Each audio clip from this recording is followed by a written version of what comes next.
मार्ग प्रशस्त गरेर त्यसको निम्ति आह्वान गरियोस् र अर्को सरकार बनोस् भन्ने अभिप्रायका साथ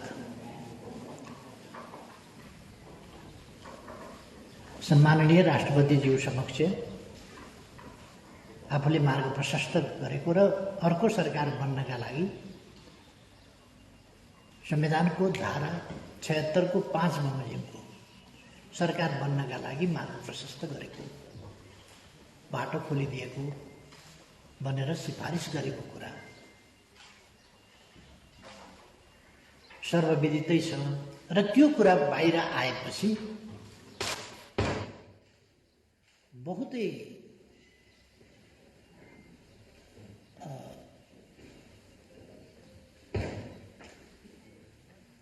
कृत्रिम नाटकीय व्याख्याहरू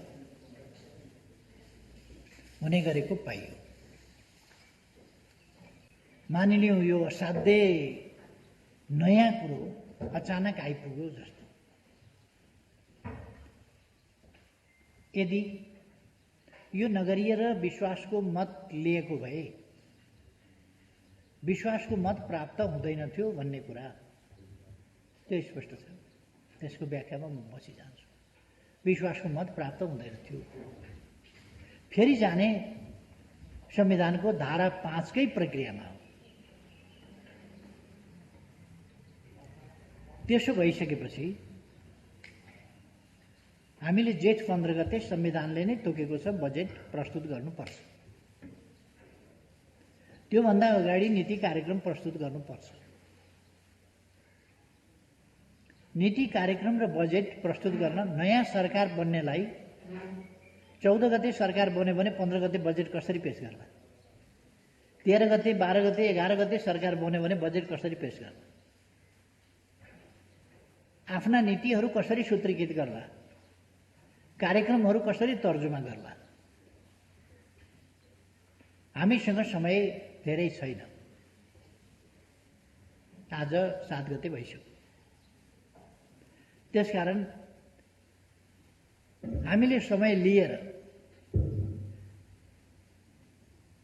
विश्वासको मत लिने कर्मकाण्ड पूरा गरेर अनि विश्वासको मतबाट फेरि पराजित भएर 5 मा गइरहने समयको सुविधा हामीलाई छैन। 5 मै जान पर्ने भइसकेपछि प्रधानमन्त्रीले मार्ग प्रशस्त गरिदिनु र सरकार गठनको बाटो खोलिदिनु समयको चापको हिसाबले र परिस्थितिको हिसाबले उचित मात्रै होइन कि अपरिहार्य भइसक्यो, अत्यावश्यक भइसक्यो। तसर्थ अर्को सरकार बनोस्, वैकल्पिक सरकार बनोस् भनेर वैकल्पिक सरकार निर्माणका लागि आह्वान गर्नका निम्ति यो कुनै छलेर सरकार जोगाउन छलेर सरकार कब्जा गर्न खोजिएको छैन। यो सिलसिला गत 1 वर्षभन्दा बढी समयदेखि चलेको छ। सरकार अरू सबै कुरा छोडेर सरकार परिवर्तनको एकमात्रै उद्देश्य अथवा प्रधानमन्त्रीलाई पदबाट हटाउनु मात्रै उद्देश्य कुनै विकास निर्माणका काम नभएर होइन, अरू कुनै उपयुक्त कारणका साथ होइन, आग्रहवश र आफू सरकारमा पुग्ने इच्छा वा अस्थायी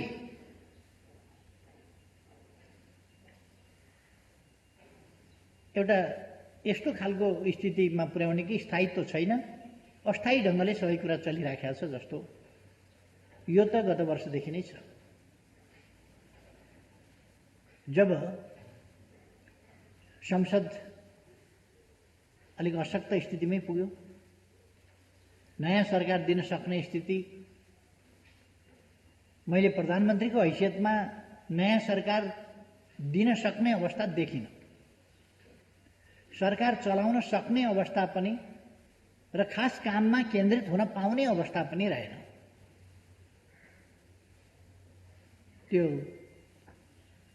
सरकार ढाल्ने र नयाँ बनाउने त्यो असफल प्रयासकै वरिपरि राजनीतिक दलहरू नेताहरू केन्द्रित हुने कुराले सरकारले सहज ढङ्गले काम गर्न पनि पाएन र एउटा संवैधानिक प्रक्रियाबाट त्यो संवैधानिक प्रक्रियाको चक्रबाट अगाडि बढ्नुपर्ने ठाउँमा सधैँ अस्वस्थ खेलको एउटा चक्रव्यूहमा राजनीति परिरहने, देशको अमूल्य समय बर्बाद भइरहने, देशका कोभिड-19 जस्ता महामारीका जस्ता गम्भीर समस्याबाट त्यसको सामना गर्नुपर्ने, एकजुट भएर सामना गर्नुपर्ने त छोडिदेऊ, सरकार आफैले पनि त्यसमा केन्द्रित हुन नपाउने र सरकारलाई अरू ढङ्गले इन्गेज गरिरहने खालका अवस्था भएपछि यहाँहरू सबैलाई थाहा छ, पुष 5 गते मैले प्रतिनिधि सभा विघटनको सिफारिस गरेको थिएँ र वैशाख 17 र 27 मा निर्वाचनको समय तोकेको थिएँ। अहिलेसम्ममा यो दौडधुप उछलकुद सबै समाप्त हुन्थ्यो र ताजा जनादेशका साथ यति बेला नयाँ सरकार बनिसकेका हुन्थ्यो र देश संविधान अनुसार संघीय लोकतान्त्रिक गणतन्त्रलाई सुदृढ गर्दै राजनीतिलाई अस्वस्थताबाट स्वस्थतातिर, अनुचित अभ्यासहरूबाट उचित अभ्यासतिर,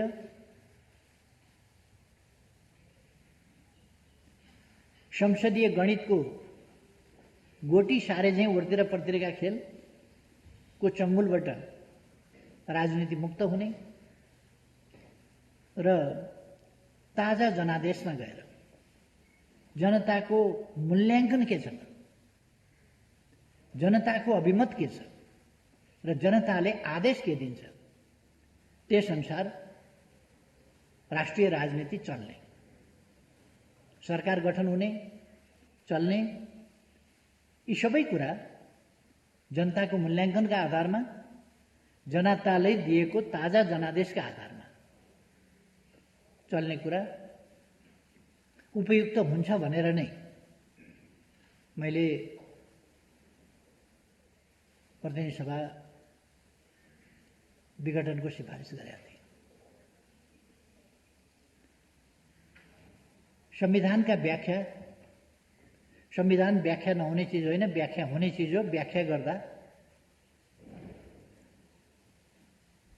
देशको राजनीतिक परिस्थिति र परिस्थितिसँग मिलाएर परिस्थितिलाई विश्लेषण गर्ने र परिस्थितिमा पैदा भएका समस्याहरू समाधान गर्ने गरी नै संविधानको कार्यान्वयन हुने हो। त्यसअनुसार नै मैले राजनीतिक विश्लेषण,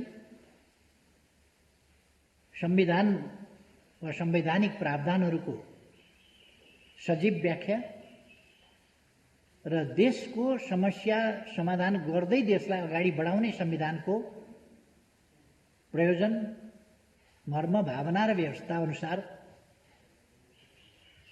नै विघटन गरेँ। अदालतको व्याख्या फरक रह्यो र प्रतिनिधि सभा पुनर्स्थापित भयो। त्यसबेला के भनियो भने अविश्वासको प्रस्तावबाट भाग्न, सरकार नछोड्न प्रतिनिधि सभा विघटन गरियो भनियो र पुनर्स्थापना भएपछि मैले भने अविश्वासको प्रस्ताव राख्नुहोस्, तर 2.5 महिनासम्म अविश्वासको प्रस्ताव आएन, किची पनि गएन, किची पनि छँदैछ, अविश्वास पनि आउँदैन। त्यस्तो अवस्थामा मैले राजीनामा माग्ने काम भइराखेको छ। संसदीय अभ्यास अनुसार, प्रक्रिया अनुसार राजीनामा माग्ने होइन, तपाईहरू अविश्वासको प्रस्ताव राख्नुहोस्, पास गर्नुहोस्, सरकार गठन गर्नुहोस् भनेर मैले आग्रह गरेँ। जुन दाबीका साथ, जुन प्रयोजनका लागि उहाँहरूले मुद्दा लड्नुभएको थियो, त्यो मुद्दा अनुसार नै गर्नुहोस् मेरो आग्रह रह्यो। तर अविश्वासको प्रस्ताव आएन 2.5 महिनासम्म। अथवा अविश्वासको प्रस्ताव ल्याएर नयाँ सरकार दिन पनि प्रतिनिधि सभा सफल रहेन। प्रतिनिधि सभालाई सफल हुन दिइएन त्यस रूपमा। आफै त प्रतिनिधि सभा रहने नरहने होइन, दल र दलका नेताहरूको व्यवहारले हुने नहुने हो। प्रतिनिधि सभालाई काम गर्न पनि नदिने, प्रतिनिधि सभालाई प्रभावकारी हुन पनि नदिने, सरकारलाई निर्वाध काम गर्न पनि नदिने र अर्को सरकार, वैकल्पिक सरकार दिनुहोस् न त भन्दा दिन पनि नसक्ने। 2.5 महिनासम्मको प्रतीक्षा र अर्को वैकल्पिक सरकार दिनुहोस् भन्ने मेरो आग्रह, त्यो सफल नभएपछि मैले विश्वासको मत मागेँ। त्यसो भए मैलाई विश्वास दिनुहोस् न त, तपाईँहरू वैकल्पिक सरकार दिन सक्नुहुन्न भने मलाई विश्वास दिनुहोस्। म तपाईँहरूसँग सल्लाह गरेर परामर्शमा सहमतिका साथ अगाडि बढ्न तयार छु। तनाव होइन राष्ट्रिय राजनीतिको। मैले यहाँहरूले मेरो मन्तव्य पनि मेरो प्रतिनिधि सभामा मैले विश्वासको मत किन दिनुहोस् भनेर माग्दा बोलेका कुराहरू पनि यहाँहरूलाई याद होला। मैले भने राष्ट्रिय राजनीतिलाई यति बेला, जति बेला हामी कोभिडको मारबाट पनि अगाडि आक्रान्त भइराखेका छौँ, त्यस्तोमा, यस्तो परिस्थितिमा वैकल्पिक सरकार बन्न सकेन, बन्न सक्दैन भने मलाई समर्थन दिनुहोस्। मैले विश्वासको मत मागेँ। विश्वासको मत नदिनका लागि राष्ट्रिय राजनीतिमा यस्तो फोहोरी घिनलाग्दो चक्रव्यूह, यो महाभारतकालीन चक्रव्यूहमा नीति विधि तोडेर, युद्धका नियमहरू तोडेर, आचार संहिता तोडेर, मर्यादाहरू तोडेर, इमान जमान छोडेर घेराबन्दी गरेर अभिमन्युको हत्या भएको थियो। यसपल्ट विश्वासको मत नपुगोस् भन्नका लागि दलहरूभित्रै विग्रह, दलहरूको मर्यादा, दलहरूको अनुशासन, दलीय अनुशासन, लोकतान्त्रिक मूल्य मान्यता पनि छोडेर दलभित्रैबाट समेत तपाईँ सोच्न सक्नुहुन्छ 27 जना मान्छे गुटगत हिसाबले, अनुशासनहीन ढङ्गले, लोकतान्त्रिक मूल्य मान्यता विपरीत अनुपस्थित हुने र सरकार डाल्ने खेलमा दलभित्रैबाट विपक्षीसँग मिल्ने र विपक्षीसँग मिलेर सरकार ढाल्न खोज्ने खालका प्रयासहरूलाई लोकतन्त्रमा के भनिन्छ? के यी प्रयासहरू स्वस्थ प्रयास हुन सक्छन्? लोकतान्त्रिक मूल्य मान्यता अनुसारका हुन सक्छन्? यी प्रयासहरू, यस्ता प्रयासहरू कुनै पनि हिसाबले नैतिक हुन सक्छन्? त्यस्तो होइन। त्यहाँसम्मका प्रयास भए। अरू त अरू, अन्तर्ध्वंस मचाउनेदेखि लिएर भित्रैबाट मिर्जाफर र मीर कासिमहरू सिर्जना गरिए र मिर्जाफर र मीर कासिमहरू सक्रिय भएर इतिहासमै कलङ्कित हुने खालका अपराधिक क्रियाकलापहरू गरे सरकार ढाल्ने प्रयोजनका लागि, विश्वास प्राप्त नहोस् भन्नका लागि। विश्वास प्राप्त भएन। त्यसपछि संविधानको धारा 76 को उपधारा 2 बमोजिमको सरकार बनोस् भनेर 3 दिनको समय सम्माननीय राष्ट्रपतिज्यूले उपलब्ध गराउनुभयो। फेरि विकल्प पनि दिन नसक्ने, वैकल्पिक सरकार पनि दिन नसक्ने। भइरहेको सरकार नढाली नहुने, ढाल्न पनि नसक्ने, त्यसलाई काम गर्न पनि नदिने, अर्को सरकार बनाउनुहोस् भन्दा अर्को सरकार पनि नबनाउने। अनि विश्वासको मत लिँदा यहाँहरूलाई सम्झना होला, विश्वासको मत प्राप्त गर्दिन भन्ने थाहा हुँदाहुँदै विश्वासको मत लिन किन आएको यहाँ? किन यो नाटक मञ्चन गरेको विश्वासको मतको?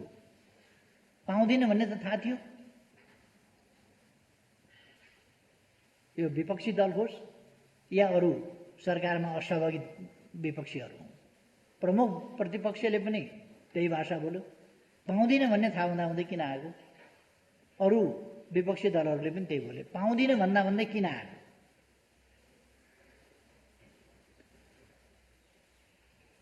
प्रमुख प्रतिपक्ष बाहेकका दलहरूले के भने,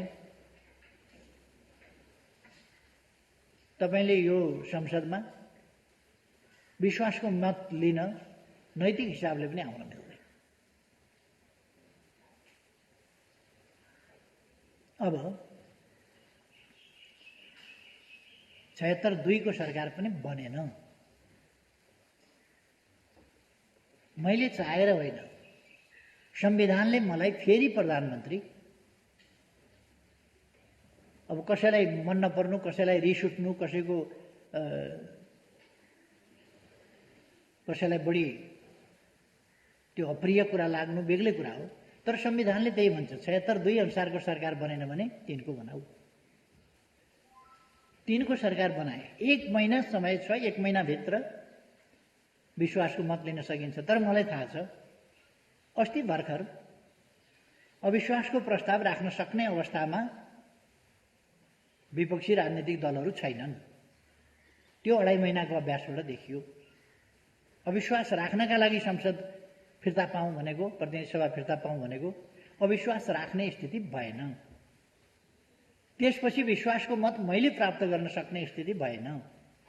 विश्वासको मत नदिएर सरकार ढाल्नलाई व्हिप उल्लङ्घन गर्ने, आदेशको पालना नगर्ने, दलीय मर्यादा, लोकतन्त्रको आधारभूत मूल्य मान्यता समेतको धज्जी उडाएर अनुपस्थित बस्ने सम्मका अलोकतान्त्रिक हरकतहरू संसदभित्र पसाइए, लोकतन्त्रभित्र पसाइए, लोकतन्त्रको हुर्मत लिने काम गरिए। यो एउटा सरकारको मात्रै प्रश्न होइन, लोकतन्त्रको प्रणालीको प्रश्न हो र प्रणालीको हुर्मत लिने काम भयो। विश्वासको मत आएन, विश्वासको मत पाउने स्थिति छैन। 2 को सरकार पनि बनेन। अब 3 अनुसारको सरकारले फेरि समय विश्वासको मत पाउन्न भन्ने थाहा हुँदाहुँदै, साथीहरूले अस्ति गरेका बहस जस्तै विश्वासको मत पाउँदिन भन्ने थाहा पाउँदै विश्वासको मत पर्खिएर यसरी समयले चापेको बेला नीति कार्यक्रम बजेट, अरूभन्दा पनि बजेट जेठ 15 गते त ल्याउनै पर्छ सरकारले। त्यसकारण वैकल्पिक सरकार बन्ने अवसर दिने हो भने तत्काल दिन जरुरी छ। यो त कसैको अधिकार खोजेको कुरा त होइन नि। मैले भने मार्ग प्रशस्त गरिदिएको छु, मैले मार्ग प्रशस्त गरेको छु। अर्को सरकार बनाउनका लागि वैकल्पिक सरकार बनाउन आह्वान गर्ने, समय दिने काम सम्माननीय राष्ट्रपतिज्यूबाट होस्। मैले भने यसमा षड्यन्त्र कहाँ भयो, बन्न नदिएको कहाँ भयो? अनि 1 दिनको समय दिएको 21 घण्टा जोडेर कति 2.5 महिना दिँदाखेरि किन थोरै भयो त? 2.5 महिना पनि पर्याप्त त भएन। अविश्वासको प्रस्ताव त कसैले राख्न सकेन 2.5 महिनामा। अनि 2.5 महिना नै दिने कि कति दिने त? 2.5 महिनामा नभएको अस्ति 3 दिन दिएको, 3 दिनमा पनि त हुन सकेन। हुन सक्ने हो भने 24 घण्टामा के भयो? दलहरू मिलेर जाँदाखेरि भइहाल्छ। दलहरू मिलेर जाँदाखेरि आज त दिनभरि त होला नि त, 5 बजेसम्म। दिनभरिमा दलहरू मिलेर जान सकिँदैन, त्यो गए भयो। वैकल्पिक सरकार बनाए भयो। वैकल्पिक सरकार बनेमा मैले स्वागत गर्नेछु। अथवा म फेरि पनि आह्वान गर्छु, कुनै षड्यन्त्र होइन, तपाईहरु सरकार बनाउनुहोस्, वैकल्पिक सरकार बनाउनुहोस्। म दलहरूलाई, दलका नेताहरूलाई आग्रह गर्छु, बनाउनुहोस् वैकल्पिक सरकार। मेरो रचनात्मक सहयोग हुनेछ। यस्तो सधैँको खिचखिच, सधैँको किचपिच होइन। सहयोगका साथ मेरो दल त्यस सरकारलाई सहयोगी भावनाका साथ अहिलेको कोभिडको विरुद्ध र अघि पछि पनि अरू इस्युमा पनि सहयोगी भावनाका साथ मेरो दल प्रस्तुत हुनेछ। सरकार बनाउनुहोस्। सक्नुहुन्न भने मलाई समर्थन गर्नुहोस्। कसले विघटन गर्न खोज्यो संसद, मलाई समर्थन गर्नुहोस्। मैले अस्ति पनि भने समर्थन गर्नुहोस्। समर्थन पनि नगर्ने, आफू बनाउन पनि नसक्ने कि मलाई समर्थन गर्नुहोस्, राष्ट्रिय सरकार बनाऊ, आउनुहोस् न त। समर्थन मात्रै गर्ने होइन, सहयात्रा गरौँ। कोभिडका विरुद्ध यसरी लड्नु छ। कोभिडका विरुद्ध साझा लडाईँ लडौँ, संयुक्त लडाईँ लडौँ कोभिडका विरुद्ध। सबै सरकारमा सामेल हौँ। यति बेला यो महामारीका बेला राष्ट्रिय सङ्कट, अन्तर्राष्ट्रिय सङ्कटको एउटा स्थिति बनिराखेको छ। यस्तो बेलामा हामी सबै मिलेर कोभिड-19 का विरुद्ध लडौँ, राष्ट्र एकजुट भएर लडौँ। तपाईहरु बनाउनुहोस्। रचनात्मक भूमिका हाम्रो हुनेछ। छलफल गरौँ। अझ मैले आज बिहान मात्रै शेरबहादुर देउवाजीलाई फोन गरेर कुरा गरेँ। तपाईहरु सरकार बनाउनुहोस्। हामी प्रतिपक्षमा बसेर शान्त, संयमित र सहयोगी भूमिकाका साथ प्रस्तुत हुनेछौँ। तपाईहरु बनाउनुहोस् सरकार। होइन राष्ट्रिय सरकार बनाऊ। आउनुहोस् मेरो नेतृत्वमा राष्ट्रिय सरकार बनाऊ। मैले सबैलाई समेटेर साझा समस्याका विरुद्ध लड्नका निम्ति भूमिका खेल्नेछु। मैले अर्को पनि भने, तपाईहरु राष्ट्रिय राजनीतिलाई विभाजित बाटोमा लाने मात्रै प्रयास नगर्नुहोस्। यदि तपाईहरुको उपयुक्त विकल्प केही छ भने त्यो प्रस्तुत गर्नुहोस्, म त्यसमा पनि भन्छु। उपयुक्त विकल्प केही छ भने प्रस्तुत गर्नुहोस्। कमसेकम हिम्मतका साथ विकल्प यो हो, यस विकल्पमा संयुक्त रूपले जाउँ भनेर भन्नुहोस्। त्यो पनि उहाँहरु गर्न नसक्ने। उहाँहरु पोलिटिक्सलाई, राजनीतिलाई कन्फ्रन्टेसनतिर, तनावतिर, परस्परमा घृणातिर हिजोदेखि आजसम्म बोलिएका, हिजो बेलुकादेखि आजसम्म बोलिएका हामी भाषाहरू हेरौँ। कस्ता भाषा, गाली गलौज। संविधान के भयो? कसले थिचोमिचो गर्यो संविधानमाथि? वैकल्पिक सरकार बनाउन छोडिदिँदाखेरि पनि संविधानमाथि थिचोमिचो हुन्छ। मार्ग प्रशस्त गरिदिँदाखेरि पनि थिचोमिचो हुन्छ। कन्क्लुजन त्यही हो। अनि म लिन्न, मैले हात उठाएँ, म हार्छु। विश्वासको मत लिएँ भने म हार्छु। हारेपछि 5 मा जाने हो। अब 5 मै जाने हो भने जाउँ नि त 5 मै।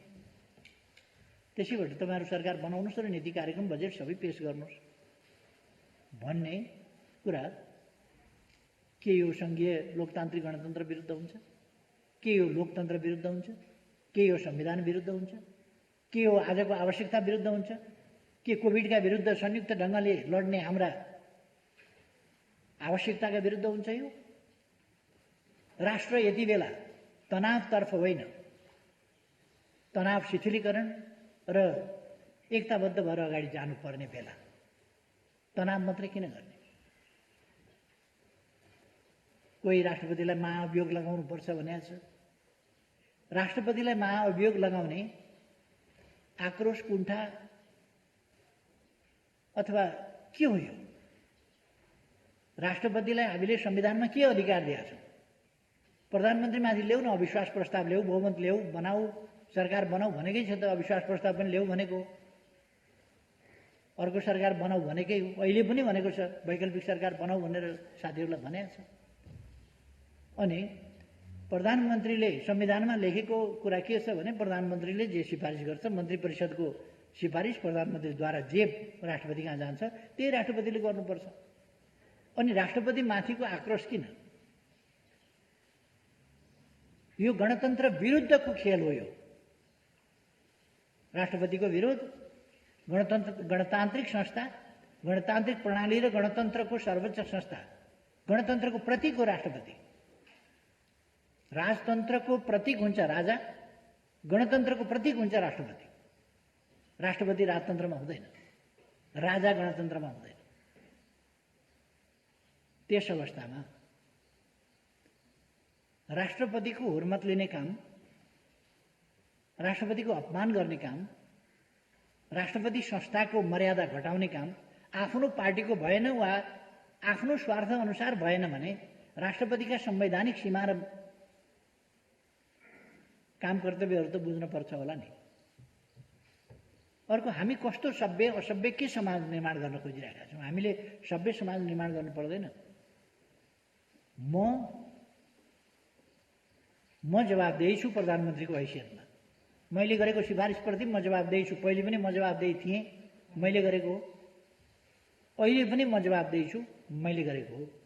राष्ट्रपति समक्ष सिफारिस। र यहाँ संविधानको व्याख्या गर्ने स्वतन्त्र न्यायपालिका होला। पहिले पनि संविधानको व्याख्या गरेको देखिएको छ।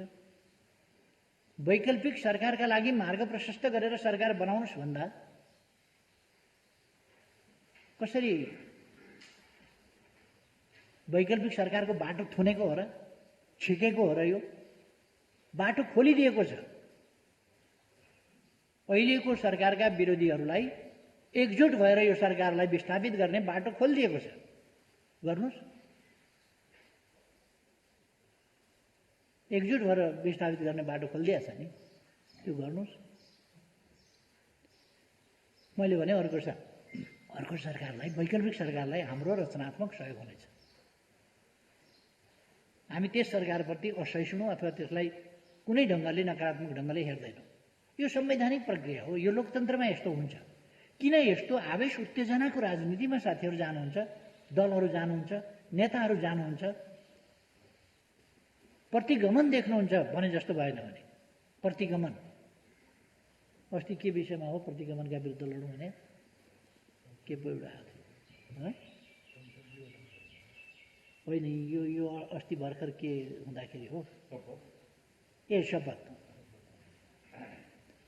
सरकार बन्यो, मैले शपथ ग्रहण गरेँ, प्रतिगमन भयो। सबै जनता, जान्ने सुन्ने बुद्धिजीवी पत्रकार सबैजना मिलेर, राजनीतिक दलहरू मिलेर, सबै मिलेर प्रतिगमन भयो देशमा। केपी ओलीले शपथ लियो, फेरि शपथ लियो, प्रतिगमन भयो, लडौँ प्रतिगमनका विरुद्ध भन्ने आह्वान। ताज्जुब लाग्छ। कसले शपथ ग्रहण गर्यो भने, को प्रधानमन्त्रीमा नियुक्त भयो भने क्रान्ति हुने, यही संविधान अन्तर्गत होला। कसले शपथ लियो भने प्रतिगमन हुने, प्रतिक्रान्ति हुने। ती मान्छेले लोकतन्त्र सिकाउने जो लोकतन्त्रका विरुद्ध लडेर लोकतन्त्रलाई पराजित गर्न नसकेर लोकतन्त्रले पराजित गरेपछि लोकतन्त्रलाई आधा मनले स्वीकारेर चलिरहेका छन्, तिनै मान्छेले लोकतन्त्र पढाउने। जे होस्, यतापट्टि म जान चाहन्न। अहिले मेरो भनाइ के हो भने, आवेश उत्तेजनामा चल्ने समय छैन। हामीले अहिले देशको परिस्थितिलाई यस्तो महामारीका बेला गम्भीरतापूर्वक लिनुपर्दछ र साझा प्रयासबाट यसको समाधान गर्नुपर्दछ। साझा प्रयासबाट। त्यो साझा प्रयास मलाई समर्थन गरेर हुनसक्छ, वैकल्पिक सरकार बनाएर हुन सक्दछ, अर्को विकल्प कसैले अगाडि सारे पनि हुन्छ, त्यो विकल्प सार्नुहोस् अगाडि, त्यो गरे पनि हुन्छ। मेरो पहिलो चोइस त आफै विकल्प हो, किनभने मलाई चाहिँ कसैले अविश्वास पनि राख्न सकेन, हटाउन पनि सकेन।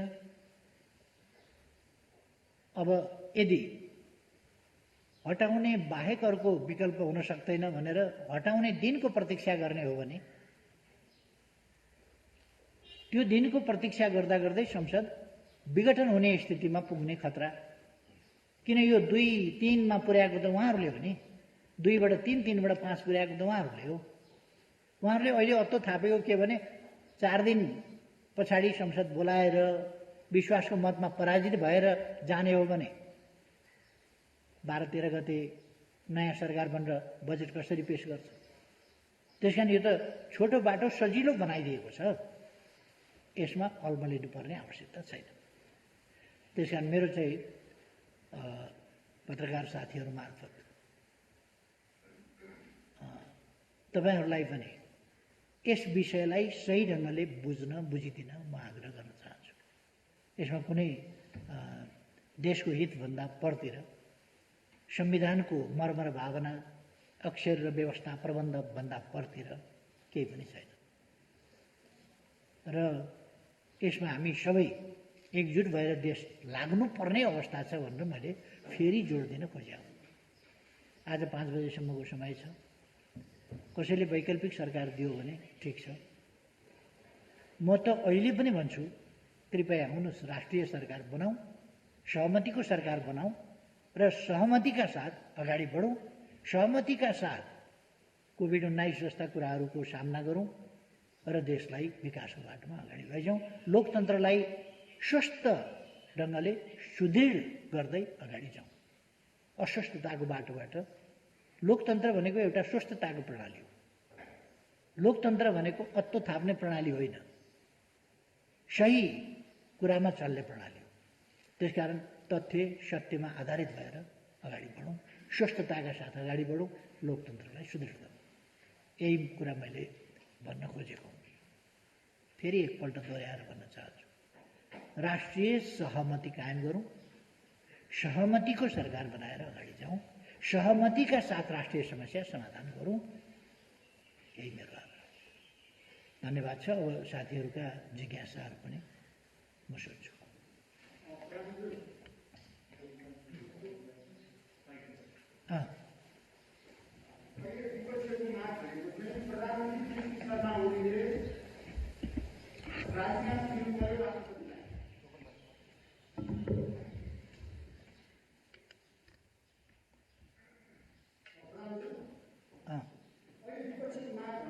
प्रधानमन्त्री केपी शर्मा ओलीले पहिला राजीनामा दिनु पर्यो, राष्ट्रपति सामु गएर, अनि तपाईँ पदमुक्त भइसकेपछि संविधानको धारा 76 को 5 अनुसारको संयुक्त सरकार बनाउनको लागि राष्ट्रपति आह्वान गर्नु पर्यो। अहिले माग भनेको त्यसो भएन भने राष्ट्रपति विरुद्ध र प्रधानमन्त्री विरुद्ध हामी मोर्चाबन्दी कसेर जान्छौँ र प्रधानमन्त्रीलाई पनि हटाउँछौँ। यदि संसदबाट हटाउन सक्यो भने सडकबाट हटाउँछौँ र राष्ट्रपतिमाथि मार्नेको प्रस्ताव ल्याउँछौँ भनेर अहिले शेरबहादुरमा मिटिङमा एउटा निष्कर्ष निकालेको छ। त्यसमा चाहिँ तपाईँको पार्टीको वरिष्ठ नेता माधव नेपालले पनि के भन्नुभयो भन्दाखेरि अहिले भर्खरै म अब केपी शर्मा ओलीको विरुद्धमा जान्छु, सकेसम्म म 40% पुर्याएर ल्याउँछु, पार्टी छोडेर म प्रधानमन्त्री बन्छु, होइन भने तपाईँहरू प्रधानमन्त्री बन्न तयार हुनुहोस्, म साथ दिन्छु भनेर आउनु भएको छ। अब माधव नेपाललाई तपाईँ कसरी कारवाही गर्नुहुन्छ?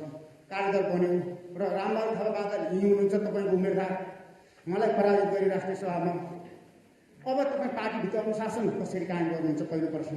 दोस्रो प्रश्न, अबको स्थितिमा यदि 5 वर्षमा कुनै पनि पोलिटिकल पार्टीले बहुमत पुर्याउने सम्भावना देखाएको छ, तपाईँ चाहिँ आफू बहुमत पुर्याएर जानुहुन्छ, जानु राष्ट्रपतिसँग? हिजो राति जानुभयो भयो, त्यससँग पुगेको छैन बहुमत। यदि तपाईँले बहुमत पुर्याउन सक्नु भएन भने तेस्रो प्रश्न, अब संसद विघटन गर्नु, यसको दोष कसलाई दिनुहुन्छ? सामान्य कुरा छ।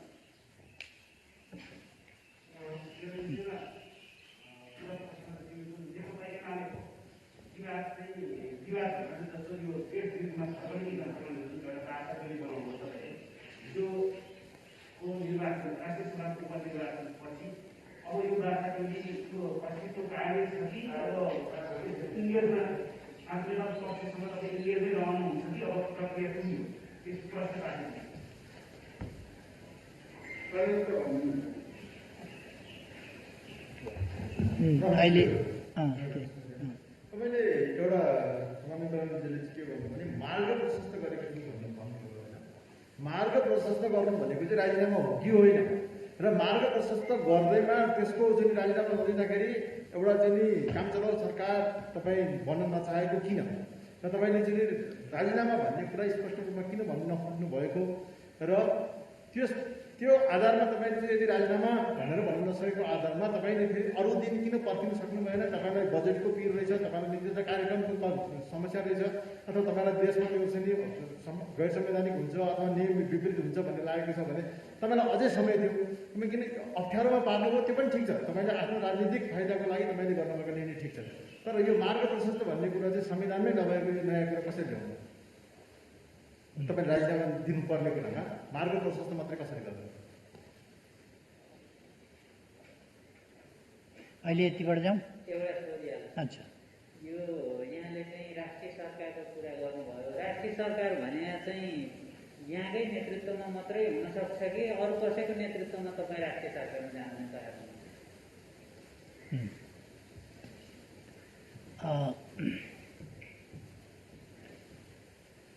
चारवटा प्रश्न आए। चारवटा प्रश्नमा अरू दुई तिनवटा प्रश्न पनि मिसिएको छ जस्तो लाग्छ।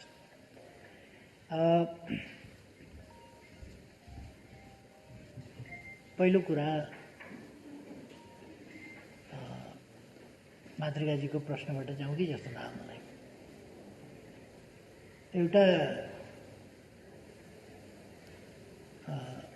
जेठ 2 गते फर्किने या नेकपा एमाले भित्रको समस्या कसरी समाधान गर्ने भन्ने, एमाले भित्रको समस्या यो राष्ट्रिय चासो सरकारको विषय हुनुपर्ने थिएन यदि प्रणालीमै घात गर्ने स्तरमा हुँदैनथ्यो भने, प्रणालीकै धज्जी उडाउने खालको हुँदैनथ्यो भने, प्रणालीका मूल्य मान्यता नै धज्जी उडाउने खालको हुँदैनथ्यो भने। र यो त कस्तो भयो भने सामान्य एउटा इस्युको कुरा होइन, कर्णालीमा फ्लोर क्रस गरायो। संसदीय व्यवस्थामा फ्लोर क्रस गर्ने कुरा लोकतन्त्रमा अस्वाभाविक, असाधारण, अनैतिक र अपराधपूर्ण मानिन्छ, दण्डनीय मानिन्छ दलीय हिसाबले। कर्णालीमा थियो। त्यसै गरी रामबहादुरजी यहीँ हुनुहुन्छ, पार्टीले उहाँलाई उम्मेदवार बनायो र हाम्रै पार्टीभित्रका केही मानिसहरू विपक्षीहरूसँग मिलेर साँठगाँठ गरेर त्यो साँठगाँठको अगुवाईकर्ता भएर स्वतन्त्र व्यक्तिको रूपमा एउटा पार्टी कार्यकर्तालाई बागी विद्रोही बनाएर पदको प्रलोभनमा उसलाई पनि इमान आदर्शबाट च्युत गराएर, यो नेताहरूले गराउन हुने काम होइन। कार्यकर्तालाई प्रलोभन दिएर, पदको प्रलोभन देखाएर आदर्श च्युत गराउने यो अत्यन्तै अनैतिक काम। त्यो गराएर आफ्नो पार्टीको क्यान्डिडेटलाई हराएर, त्यो आफ्नै इनिसिएसनमा हराएछ, अरूलाई पनि समेट्ने काम त्यहीँबाट भएको छ। र समानान्तर कमिटीहरू बनाउनेदेखि लिएर पार्टीको कसरी ध्वस्त गर्न सकिन्छ, पार्टीका सांसदहरूलाई अनुपस्थित गराएर सरकार ढाल्ने प्रयास सबैले देखाएको छ। केपी ओली अलिकति कतै मन पर्दैन भने कसैलाई मन पर्दैन होला, तर पनि यो कुरा अनुपस्थित गराउने कुरा, सङ्गठित ढङ्गले अनुपस्थित गराउने कुरा लोकतान्त्रिक प्रणाली र आचरण अनुसार भएन भन्ने कुरा त लोकतन्त्र मान्ने मान्छेले त भन्नुपर्छ होला।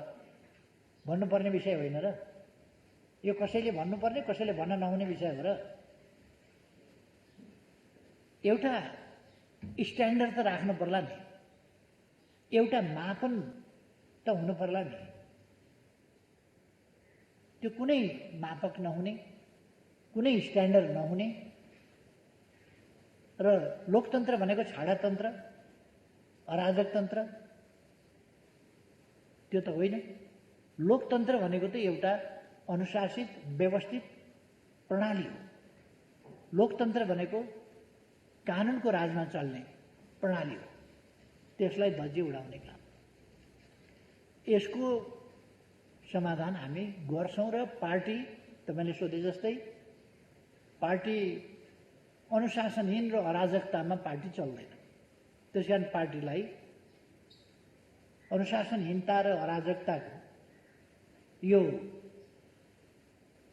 फोहोरी खेल मैदान जस्तोबाट एउटा सिद्धान्त आधारित, सिद्धान्तनिष्ठ, गन्तव्यनिष्ठ, सङ्गठित, अनुशासित, सक्रिय संस्थाको रूपमा विकास गर्नुपर्छ।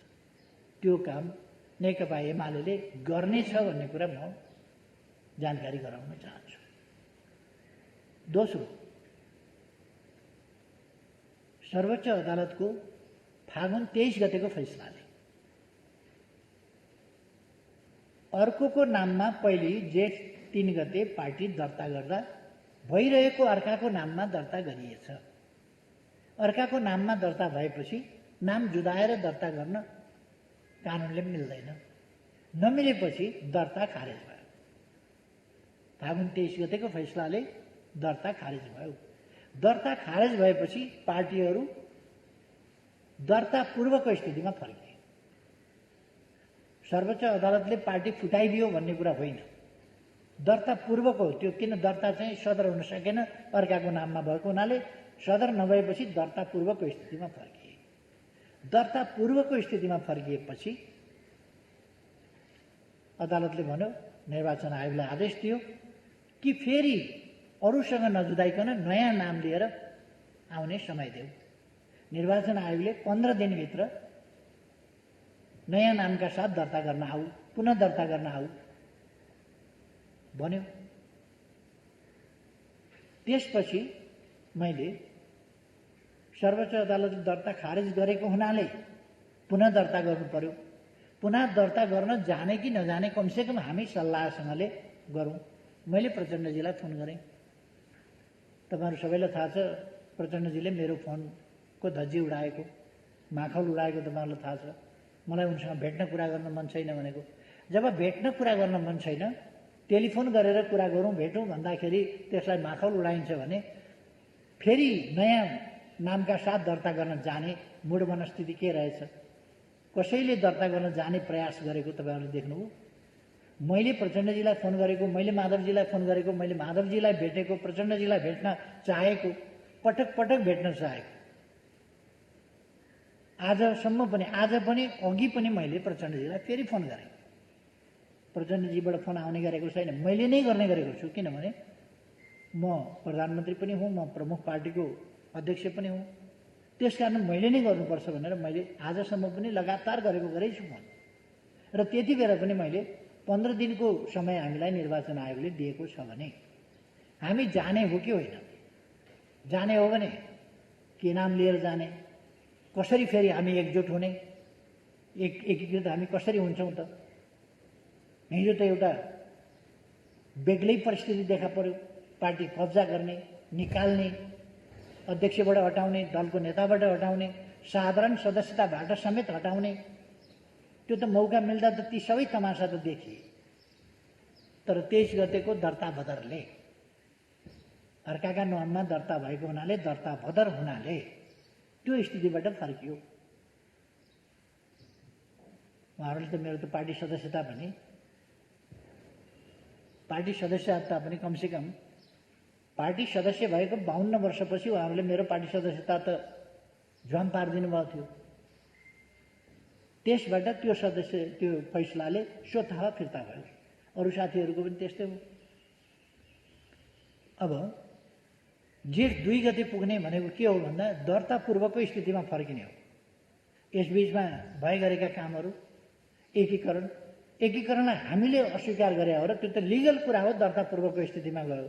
हामीले पार्टी एकीकरण गऱ्यौँ, त्यो त सत्य हो। एकीकरण हाम्रो चाहना थियो, हामीले गरेको हो एकीकरण। एकीकरण कायम छ।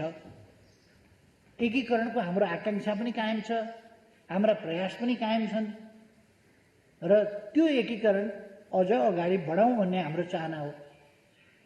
तर त्यो अघि बढाउन केही मान्छेहरूले मानेनन्, पुनः दर्ता गर्न जान मानेनन्। माधवजी पेरिस डाँडाबाट एकीकरण भएर कसरी दर्ता गर्न जाने भन्नु भएन। उहाँले आफ्नो आफ्नो पार्टी गरी खाने भन्नुभयो, फर्किनुभयो। प्रचण्डजी एकीकृत भएर जाउँ भन्नु भएन, विदाई गर्नुभयो उहाँले। मैले फोन गरेर एकीकृत ढङ्गले नै अगाडि बढ्ने बाटो समाउँ भन्दा उहाँले अस्वीकार गर्नुभयो। यस स्थितिमा यो पार्टी अलग अलग हुने स्थिति बनेको। यसमा हामीले चाहिँ अलिकति स्पष्ट हुनुपर्छ। र जेठ 2 गते पुग्ने भनेको त्यो अर्थ हो। तर जेठ 2 गते पुग्दा स्वाभाविक रूपमा एकीकरण भएको, एकीकरणको प्रक्रिया 3 वर्ष चलेको, एकीकृत पार्टी बनेको, दर्ता मात्रै बदर भएर हामीले नयाँ पार्टी लानुपर्ने ठाउँमा केही साथीहरू नयाँ दर्ता गर्न अनिच्छुक भए। अहिलेको स्थिति के हो भन्दाखेरि कानुनी रूपले दर्ता खारिज भएर दर्ता पूर्वको स्थितिमा पुग्यो। एकीकरण कायम छ। यो पोलिटिकल कुरा हो। एकीकरण कायम छ। केही साथीहरू पुनः दर्ता गर्न जान इच्छा गर्नु भएन, मान्नु भएन, अस्वीकार गर्नुभयो। त्यसकारण पुनः दर्ता माओवादी केन्द्र र एमाले पुनः दर्ता गर्न जाने स्थिति भएन। त्यसो भएपछि अलग अलग नाममा पार्टी बसे, तर एकीकरण कायमै रह्यो। जो दर्ता गर्न जान मन्जुर थियो एक्लै जाने कुरा भएन। एक्लै जान त मिलेन। एक्लै जान नमिलेको हुनाले दर्ता गर्न जाने कुरा भएन। संयुक्त रूपमा उहाँहरू मान्नु भएन र दर्ता पूर्वको स्थितिमा फर्किँदा माओवादी केन्द्र र एमाले भयो। एकीकरण सहित हामीले एमाले नाम मन्जुर गर्नु पर्यो। किन नयाँ नाममा त दर्ता हुन जाने कुरा भएन, पुरानै नाममा फर्कियो। नयाँमा नगएपछि एमाले नै नाम भयो। तर यो हाम्रो एकीकृतै पार्टी हो, एकीकरण सहितको पार्टी हो र राजनीतिक रूपमा हामी एकीकृत छौँ। दर्ता पूर्वको स्थिति त्यो हो। त्यसलाई अस्वीकार गर्न सकिँदैन। त्यो एकीकरणबाट आएका साथीहरू जो त्यसरी आए, एकीकृत छन्, एकीकरण छँदैछ। त्यसकारण कोही पनि एकीकृत भएका साथीहरू पूर्व माओवादी केन्द्रमा फर्किएन, एकीकृत पार्टीमै बसे। अवस्था त्यो हो। त्यसकारण यसमा इन्गेज गर्ने कि नगर्ने भन्ने कुरा होइन। हामीले पोलिटिकल्ली गरेको एकीकरण कायम छ, एकीकरणै हो। नाम एमाले भयो किनभने अर्को नाम लिएर दर्ता गर्न जान अर्को पार्टी मानेन।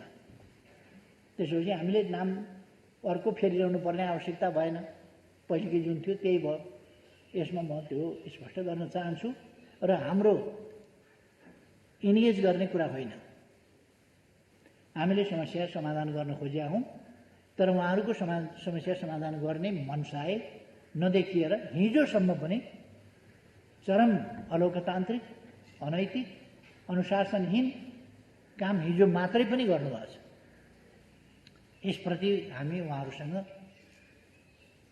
यसको हिसाब किताब त गर्नैपर्छ, गर्नेछौँ। अब उहाँले उठाउनु भएको थियो 5मा जान चाहिँ राजीनामा गर्नैपर्छ भनेर संविधानले कहाँ लेखेको छ? राजीनामा गरेर मात्रै जान पाइन्छ भन्ने राजीनामा त कुरै छैन त्यहाँ। कुरो के छ भने विश्वासको मत ल्याऊ भन्ने छ। विश्वासको मत लिँदा त्यही स्वाभाविक ढङ्गले त्यहाँ पुग्ने हो। विश्वासको मत लिए सर मैले छोडिदिएँ भनेपछि यसमा हलो अड्काउने गोरु पड्काउने चाहिँ किन पर्यो? विश्वासको मत आएन, विश्वासको मत आउँदैन थियो, आएन, मैले छोडिदिएँ। मैले विश्वासको मत पाइनँ, चाहिएन। अनि विश्वासको मत के? विश्वासको मत पाएन भनेर फेरि एकपल्ट विश्वासको मत पाएन भन्ने कुराको रेकर्ड दर्ज गराउने मनसाय वा त्योभन्दा बाहिर त केही पनि हुँदैन। के हुन्छ? तात्विक अन्तर के छ? त्यसले के कसैको मैले राजीनामा गरेर गए पनि 5मा पुग्ने हो, मार्ग प्रशस्त गरेर गए पनि 5मा पुग्ने हो, यसै गए पनि अब 5मा जाउँ भने पनि 5मा पुग्ने हो। त्यसले सबैका लागि अप्सन खुला गरिदिया हो। त्यसकारण यो यसमा न्यू बनाएको आदि इत्यादि कुरा त होइन। त्यसर्थ यो एकदमै स्वाभाविक कुरा हो र राजीनामा गरेर जानुपर्छ भन्ने कतै संवैधानिक व्यवस्था होइन, छैन। यदि विश्वासको मत लिन चाहेन भने के गर्ने? मैले चाहिनँ, विश्वासको मत लिन आवश्यक ठानिनँ, मैले ह्यान्डसअप गर्ने के गर्ने? संविधानमा छैन भने विकल्पमा जाने। विकल्प रोक्नु हुँदैन, विकल्प रोकिएको छैन। अब धमलाजीले उठाउनु भएको कुरा छ, के पोइन्ट थियो अरे?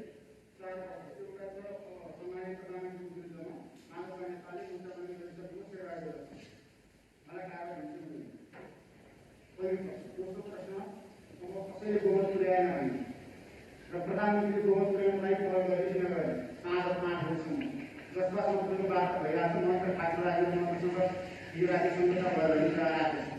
उहाँले सरकारमा मेरो तपाईँ फेरि गोमतकै सरकार बनाउने कि मुलुकलाई चुनावमा लिएर जाने? तेस्रो प्रश्न चाहिँ राष्ट्रपिता माओवादीलाई माओवादी केन्द्र नेपाली कङ्ग्रेस सहमत भइसकेको अवस्था छ, कसैले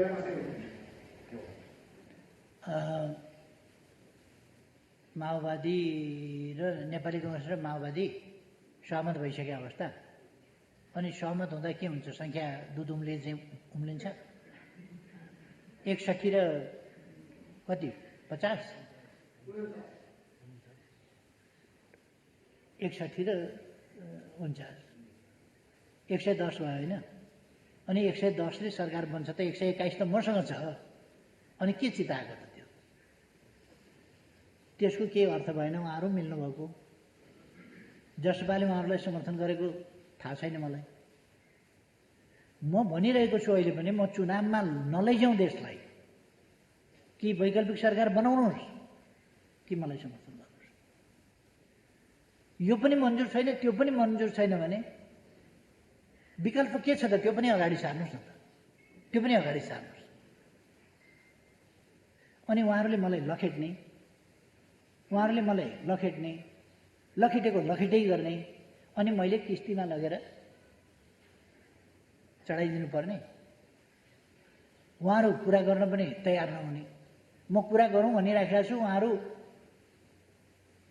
त्यो कपडा बुन्ने तानको सटर जस्तो दक्षिण उत्तर गरेर यहाँ बिचमा किन अडिनुहुन्न? बनाऊ सरकार, मिलाऊ भन्दाखेरि किन मान्नुहुन्न? एकैचोटि स्वाटै दक्षिण, एकैचोटि स्वाटै उत्तर, किन?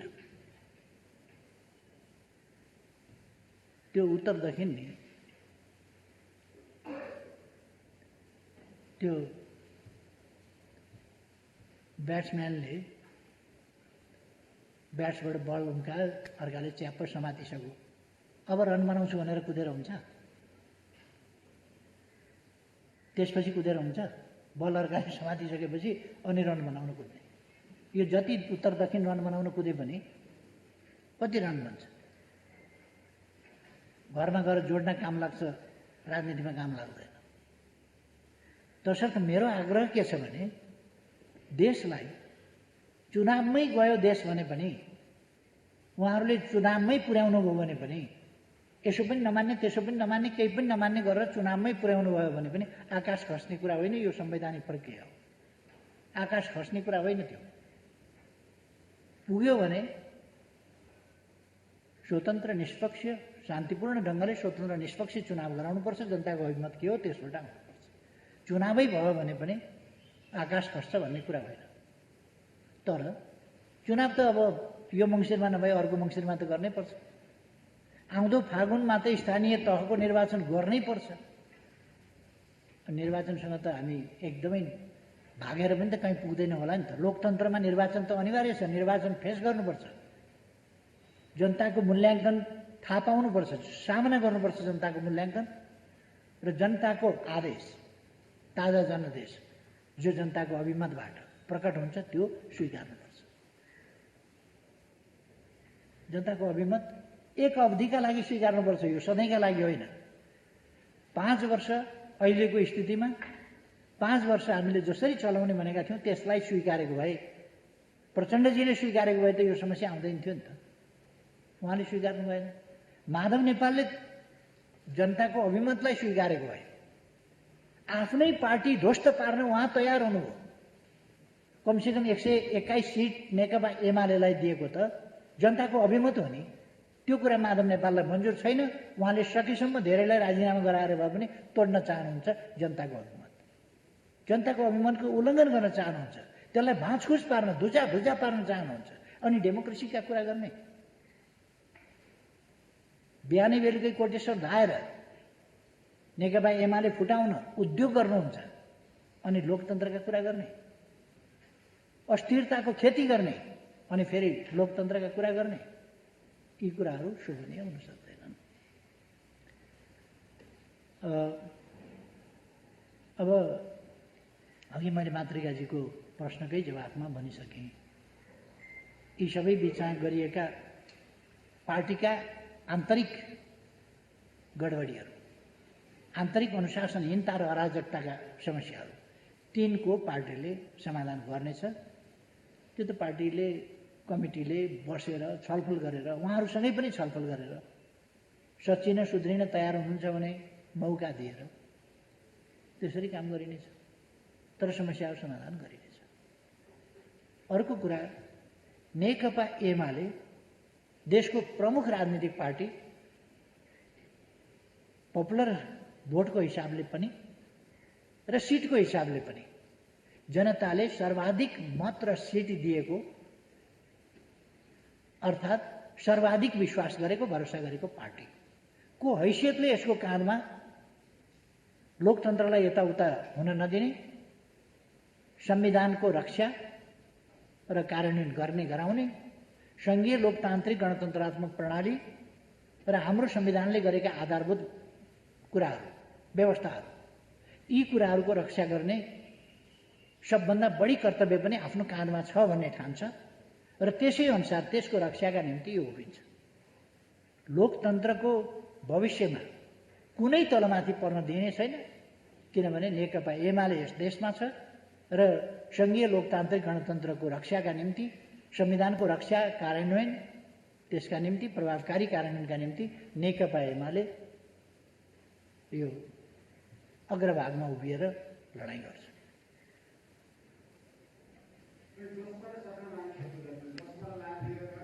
अहिले मैले सबैलाई आउनुहोस् भनिरहेको छु, जसपा मात्र होइन त सबैलाई सरकारमा आउनुहोस् भनेको छु। यस अमितजी, यस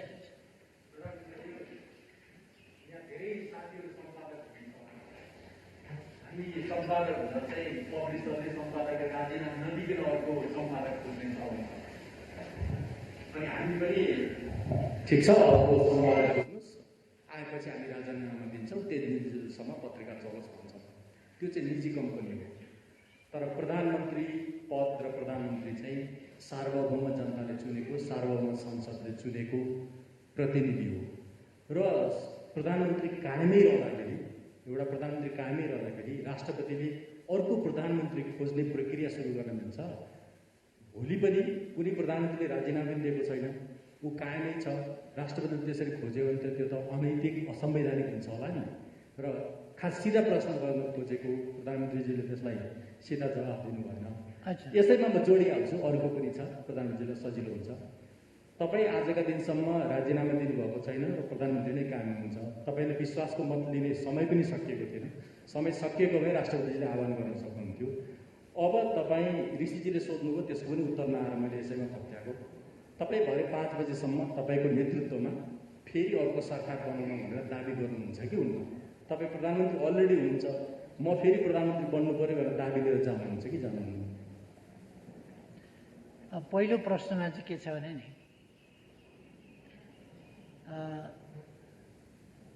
यो निजी कम्पनी जस्तो सजिलो प्रोभाइडरको, लगानीकर्ताको, कम्पनीका मालिकको हातमा हुने जस्तो कुरा होइन। यो देश र जनताका हातमा संविधान सम्मत ढङ्गले रहेको अधिकारको कुरा।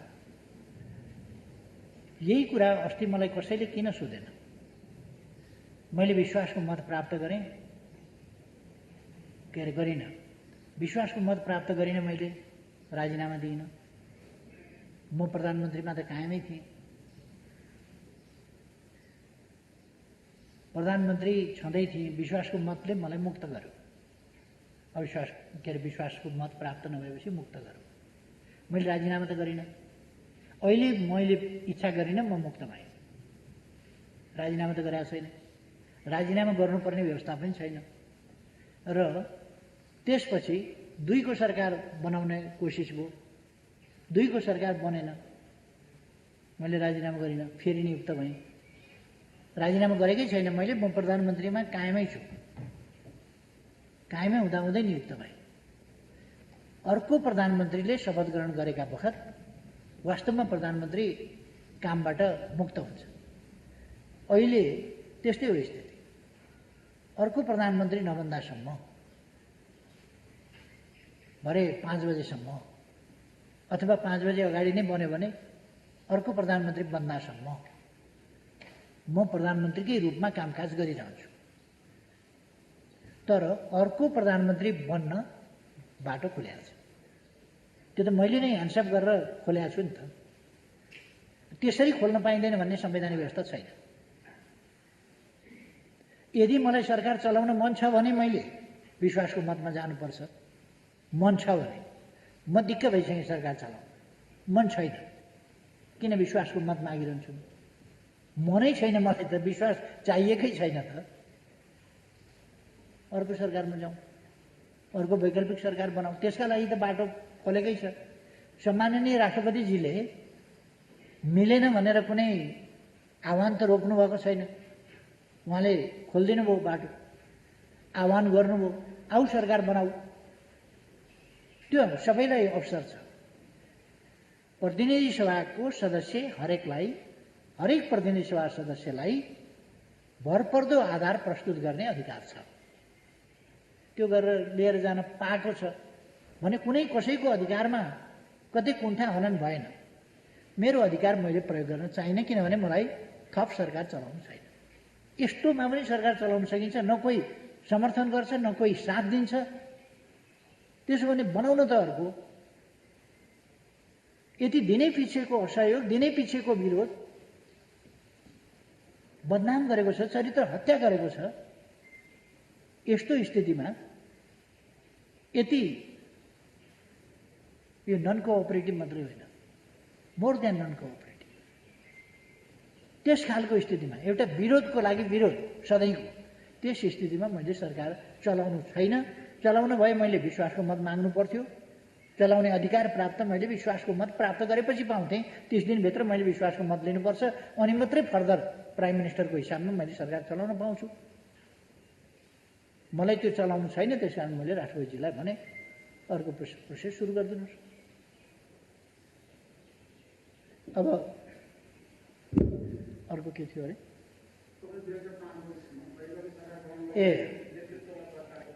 म दाबी गर्ने प्रयासमा छु, किनभने मलाई अरूले समर्थन गरौँ र अरूको समर्थनमा, किन मेरो 121ले त बहुमत पुग्दैन, बहुमत नपुर्याइकन दाबी हुँदैन। प्रतिनिधि सभा सदस्यको हिसाबमा मैले दाबी गर्न सक्छु। अहिलेसम्म चाहेर नचाहेर, अनुपस्थित भएर, जे गरेर, बाहिर जे भने पनि मसँग 121 को स्ट्रेन्थ छ, अथवा मतभार भन्ने चलन छ नि, मसँग 121 मतभार छ प्रतिनिधि सभामा। 121 मतभार मसँग भएको हुनाले अलिक सजिलो होला कि मलाई भनेर म कोसिस गरिरहेको छु।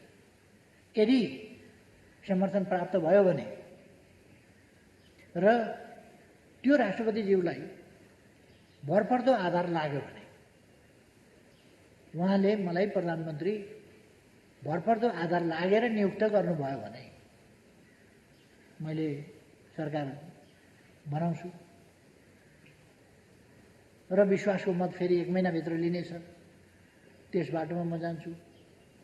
1 महिनाभित्र फेरि कसैले विश्वासको मत दिएन भने अनि विघटन गर्यो भनेर आरोप लगाउन पाइने छैन। अब विश्वासको मत नदिने अनि चुनावमा गयो भन्न त पाइने छैन, त्यो त स्वाभाविक रूपमा जान्छ। आज समर्थन दिनुहोस् मलाई, म आग्रह सबैसँग गर्न चाहन्छु, समर्थन दिनुहोस्। म सरकार बनाएर चलाउन चाहन्छु। दिनुहुन्न भने केपी ओलीले प्रतिनिधि सभा विघटन गरेर चुनावमा लग्यो देशलाई भन्न पाइँदैन। यो अस्थिरता, अस्तव्यस्तता खडा गर्ने, सधैँको विवाद, सधैँको खिचलो तयार गर्ने उहाँहरू जवाफदेही हुनुहुन्छ, म होइन। त्यसकारण अहिले पनि मलाई समर्थन दिनुहोस्, म सबै दलहरूसँग आग्रह गर्छु, कमसेकम बहुमत पुग्ने गरी दिनुहोस् आग्रह गर्छु। दिनुहुन्न भने अरूले बनाउनुहोस् सरकार, चुनावमा नजाउँ। म त चुनाव भनेपछि, चुनावको घोषणा भनेपछि, प्रतिनिधि सभा विघटन भनेपछि अस्ति नै थुतुनु पोलेको मान्छे हो। म त्यता जान चाहन्न, तर मेरो हातमा छैन। अरूले घेराबन्दी गर्ने अनि घेराबन्दी गरेर असफल बनाउने अनि आरोप चाहिँ मेरो टाउकोमा हाल्ने, त्यो गर्न पाइँदैन।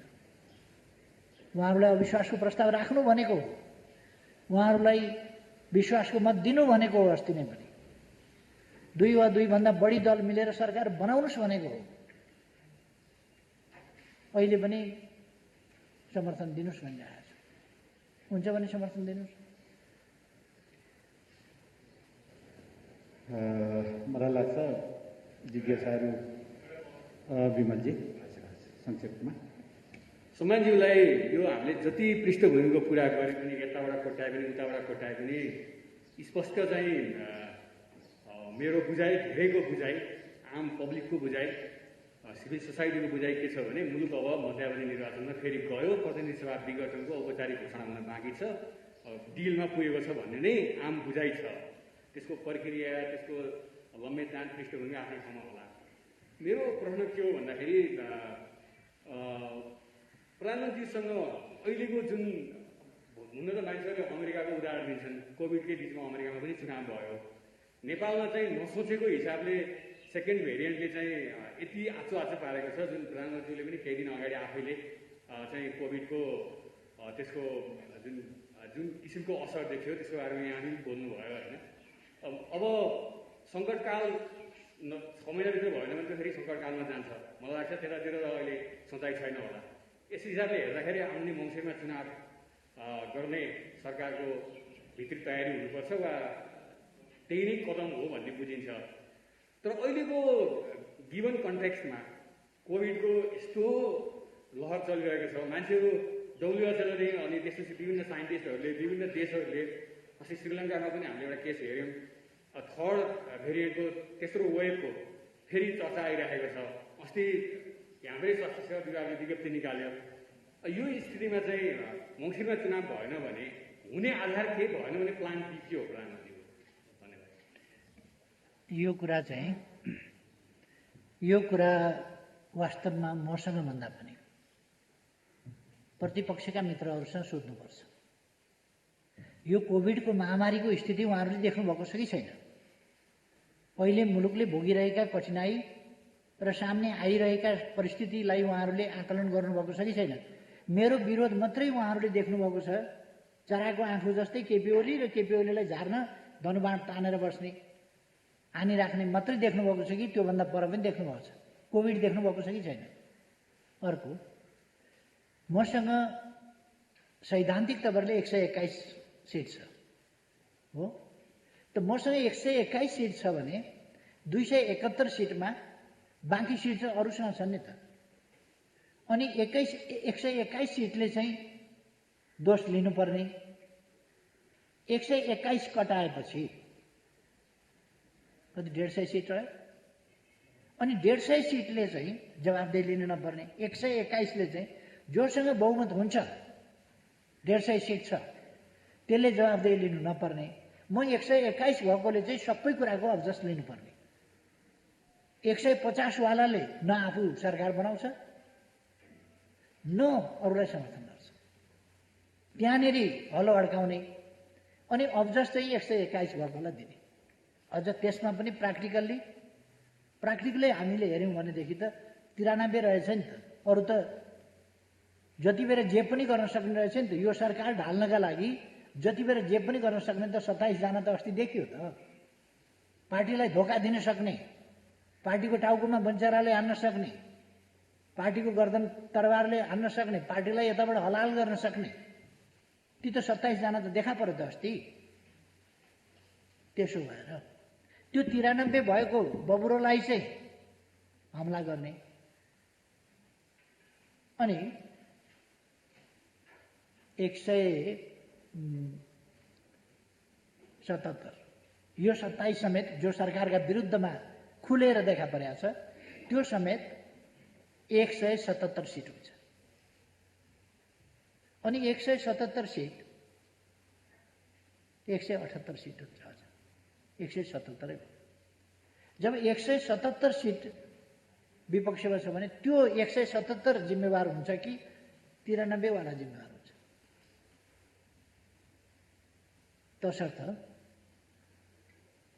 संसदको त 1/3 जसो मात्रै मसँग देखियो त। त्यस अवस्थामा म आग्रह गरिरहेको छु तपाईहरू मिलेर वैकल्पिक सरकार दिनुहोस् भनिरहेको छु। भाँजो हालेको छ र त्यहाँ। अनि उहाँहरूलाई दोष नहुने सरकारको योजना यो छ, सरकारको यो छ दृष्टिकोण, उहाँहरूलाई मिल्न नदिएको, उहाँहरूलाई फुटाएको मैले हो। नेकपा एमाले भित्र जस्तो अरू पार्टीभित्र मैले हात हालेको छ। त्यसर्थ मैले त अन्त हात हालेको छैन।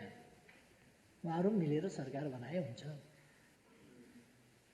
सक्नुहुन्न भने संसद बचाउँ, कठिन अवस्था छ, मलाई समर्थन गर्नुहोस्, मलाई समर्थन गर्नुहोस्।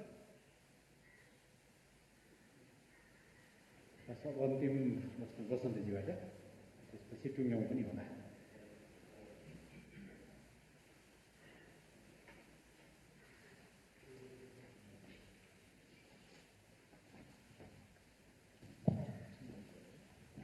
सम्माननीय प्रधानमन्त्रीज्यू, एकदमै छोटो सूचनामा आइयो। शुक्रबारको दिन अलिक प्रेजेन्टेबल जस्तो भइहाल्यो सम्माननीय प्रधानमन्त्रीज्यूको अगाडि, तर छोटोमै सूचना आउँछ प्रायः यहाँबाट आउँदाखेरि। तपाईँले विमलजीलाई दिनुभएको जवाफमा प्रश्न थियो र त्यो प्रश्नमा अर्को प्रश्न चाहिँ विपक्षी दलहरूलाई सोध्नुपर्छ यो कुरा भन्नुभएको छ चुनावको विषय। तपाईँले भन्नुभएको मितिमा चुनाव भएको हुन्थ्यो, तपाईँको योजनाअनुसार चुनाव भएको हुन्थ्यो भने चाहिँ वैशाख 17 या 27मा चुनाव भएको हुन्थ्यो। र कोभिडको एकदमै मारामार भएको बेलामा एकदमै खतरनाक स्थितिमा त्यो चुनाव हुने रहेछ। कति घातक समय रहेछ। अहिले त हामी पछाडिबाट हेर्न सकिने हो नि त समय बितिसकेपछि। त्यसैले पनि संविधानले निर्दिष्ट गरेको 5 वर्षको समय पुरा गर्नु अहिले हामीलाई यो जनस्वास्थ्यको कोणबाट पनि झन् महत्त्वपूर्ण भयो यो कुरा। तर किन यसलाई चाहिँ सिधा या घुमाउरो बाटोबाट त्यतैतिर लैजाने काम हुँदैछ? एउटा जिज्ञासा यो अझै पनि बाँकी रह्यो। विमलजीले सोधेको अझै बाँकी रह्यो। अर्को चाहिँ तपाईँको मनमा भित्र कतै अब त लागेको हुनुपर्ने हो कि त्यो जब अदालतले पनि फैसला गरिसक्यो पुस 5 गते मैले संसद विघटन गरेको काम चाहिँ राजनैतिक हिसाबले पनि अनुपयुक्त, संवैधानिक हिसाबले पनि गलत थियो भन्ने कुरा तपाईँले अब कन्जम्सनको लागि भन्दा त भन्नुहुन्छ होला, तर एक्लै बसेको बेला तपाईँलाई कतै लागेको छ कि छैन यहाँ चाहिँ अलिकति बेठिक भयो, संविधान मिचियो यहाँ भन्ने कुरा तपाईँलाई कतै लागेको छ कि छैन यो मलाई जान्ने जिज्ञासा छ।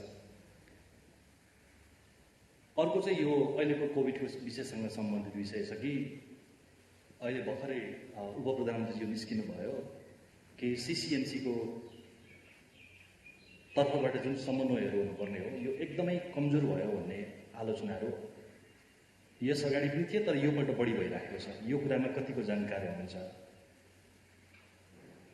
परराष्ट्र मन्त्रीज्यू यहीँनिर हुनुहुन्छ। अस्ति भर्खरै मात्रै केही देशका राजदूतहरूसँग, कूटनीतिज्ञहरूसँग उहाँले एकलौटी ढङ्गले कुराहरू बढाउँदाखेरि यहाँको विभागीय हिसाबले पनि परराष्ट्र मन्त्रालयलाई बाइपास गरियो, छलियो भन्ने कोणबाट आलोचनाहरू भएका छन्। मेरो जानकारीले के भन्छ भने प्रधानमन्त्रीज्यूका पनि यी असन्तुष्टिहरू आइपुगेका छन्। यसको बारेमा के भन्नुहुन्छ? र जनताको अहिलेको पहिलो चासो चाहिँ खोपमा छ। खोपको विषय के छ?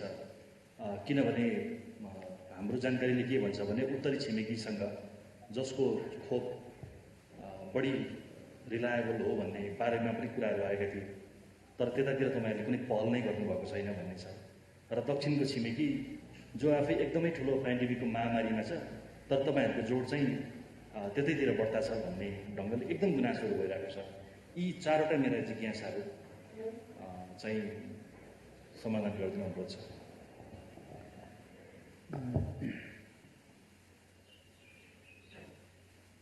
पहिलो त कोभिडकै विषयमा जाउँ।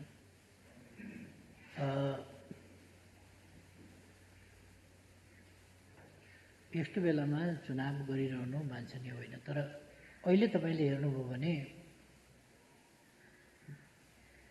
एउटा राष्ट्रको समय भनेको एक दिन पनि एकछिन पनि मूल्यवान हुन्छ। राष्ट्रको समय, त्यो राष्ट्रको समय चाहिँ त्यस्तो मूल्यवान समय यस्ता अनावश्यक र अनुचित कुराहरूमा खर्च भइरहेको छ। आज पनि हामी यहाँ जे काममा लाग्न पर्थ्यो यति बेर त्यसबाट समय निकालेर यहाँ हामी छलफल गर्नु परिरहेको छ पोलिटिक्सको बारेमा। किनभने पोलिटिक्स न अगाडि बढ्न सक्ने न अडिन सक्ने त्यस्तो खालको स्थितिमा छ।